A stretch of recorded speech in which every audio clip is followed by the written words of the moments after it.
रात थी और चारों ओर घना सन्नाटा पसरा हुआ था। राजा विक्रमादित्य अपने अटूट साहस और धैर्य के साथ घने जंगल में चल रहे थे।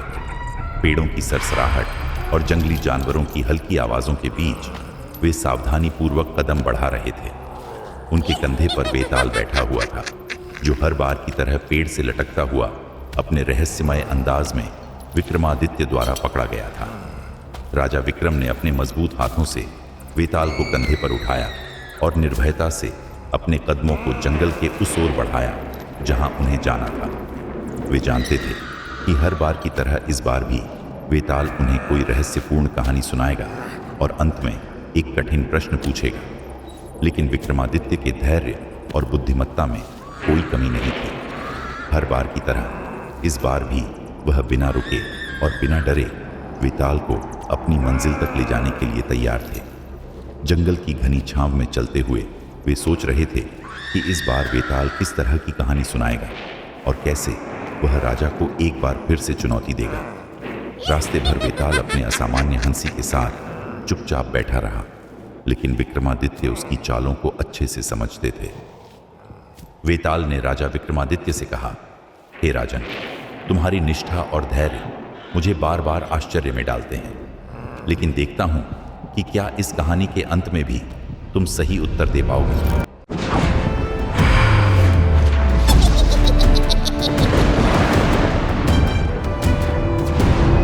बहुत समय पहले एक राज्य में एक न्यायप्रिय राजा का शासन था।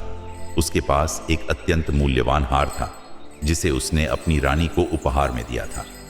यह हार न केवल अपनी सुंदरता बल्कि अपनी दुर्लभता और जादुई गुणों के लिए भी प्रसिद्ध था। एक दिन अचानक वह हार चोरी हो गया। राजा ने पूरे राज्य में उसे ढूंढने का आदेश दिया, लेकिन हार का कहीं पता नहीं चला। तब उसने अपने 3 पुत्रों को बुलाया और कहा, तुम्हें इस अनमोल हार को ढूंढ कर लाना होगा। तुम्हारे साहस, बुद्धिमानी और ईमानदारी की परीक्षा इसी कार्य से होगी। जो इसे खोज कर लाएगा वही मेरे राज्य का उत्तराधिकारी बनेगा। राजा के 3 पुत्र राजा की आज्ञा का पालन करते हुए अलग अलग दिशाओं में हार की खोज में निकल पड़े। तीनों के गुण और तरीके अलग अलग थे। पहला राजकुमार अत्यंत साहसी और बलशाली था। उसे विश्वास था कि वह किसी भी कठिनाई का सामना कर सकता है। दूसरा राजकुमार बुद्धिमान और चतुर था। उसे अपनी चतुराई और रणनीति पर भरोसा था। तीसरा राजकुमार ईमानदार और विनम्र था। उसने हमेशा सच का साथ दिया और हार को पाने के लिए अपने दिल से कोशिश करने का संकल्प लिया। पहला राजकुमार दूर दूर तक घने जंगलों और खतरनाक पहाड़ों में गया। उसने कई दुश्मनों का सामना किया और विभिन्न खतरनाक स्थानों पर हार की खोज की। उसने हर तरह के असुर और शत्रु से संघर्ष किया, लेकिन उसे हार का कोई सुराग नहीं मिला। अंततः थक हार कर वह खाली हाथ ही लौट आया। दूसरे राजकुमार ने राज्य के आसपास के व्यापारियों और धनवान लोगों से पूछताछ की।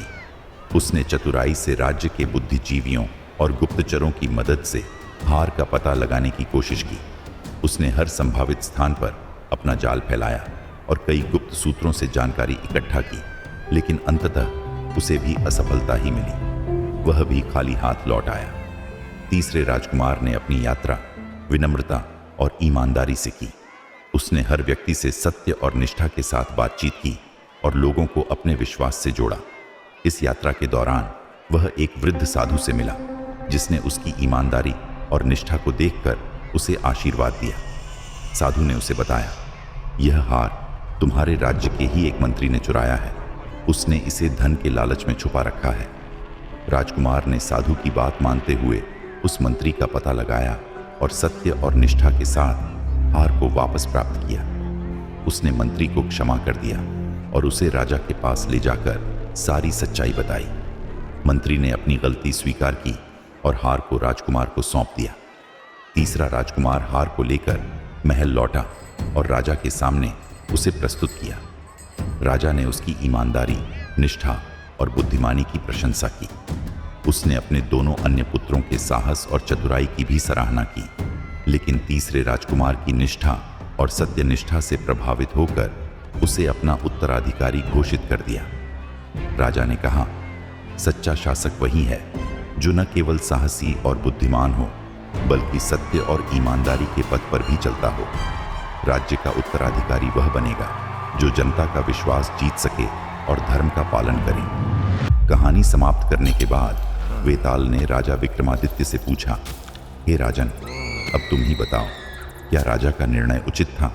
क्या ईमानदारी और सत्य को सर्वोच्च मानते हुए तीसरे राजकुमार को उत्तराधिकारी बनाना सही था, या पहले दो राजकुमारों के साहस और बुद्धिमानी को अधिक महत्व दिया जाना चाहिए था? राजा विक्रमादित्य ने कुछ क्षण विचार किया और फिर वेताल को उत्तर दिया, हे वेताल, राजा का निर्णय पूरी तरह से उचित था। एक सच्चे शासक के लिए केवल साहस और चतुराई ही नहीं, बल्कि सत्यनिष्ठा और ईमानदारी सर्वोच्च गुण हैं। राज्य का उत्तराधिकारी ऐसा होना चाहिए जो केवल बाहरी शत्रुओं का ही नहीं, बल्कि भीतर की नैतिकता की चुनौतियों का भी सामना कर सके। विक्रमादित्य ने आगे कहा, पहले राजकुमार ने साहस का परिचय देकर शारीरिक शक्ति और वीरता का प्रदर्शन किया, जो एक शासक के लिए आवश्यक गुण है। दूसरे राजकुमार ने अपनी बुद्धिमानी और रणनीति का उपयोग कर जानकारी एकत्र करने की कोशिश की, जो एक राजा के लिए भी महत्वपूर्ण है। लेकिन इन दोनों गुणों के बावजूद हार को ढूंढने में असफल रहने का कारण यह था कि उनकी यात्रा सत्यनिष्ठा और संपूर्ण ईमानदारी पर आधारित नहीं थी। तीसरे राजकुमार ने न केवल विनम्रता और ईमानदारी का मार्ग चुना, बल्कि बिना छल कपट के वह लोगों का विश्वास जीतता गया। इसके अलावा तीसरे राजकुमार ने अपनी ईमानदारी और धैर्य से हार को खोजने में सफलता प्राप्त की। यह दिखाता है कि उसने न केवल अपनी बुद्धिमानी का, बल्कि अपने चरित्र का भी परिचय दिया। एक राजा के लिए यही सबसे महत्वपूर्ण गुण है, ऐसा गुण जो न केवल बाहरी दुश्मनों को परास्त कर सके, बल्कि प्रजा के दिलों में भी स्थायी स्थान बना सके। सत्य और ईमानदारी ही वह आधार हैं जिन पर एक आदर्श राज्य का निर्माण होता है। इसलिए तीसरे राजकुमार को राज्य का उत्तराधिकारी बनाना उचित था।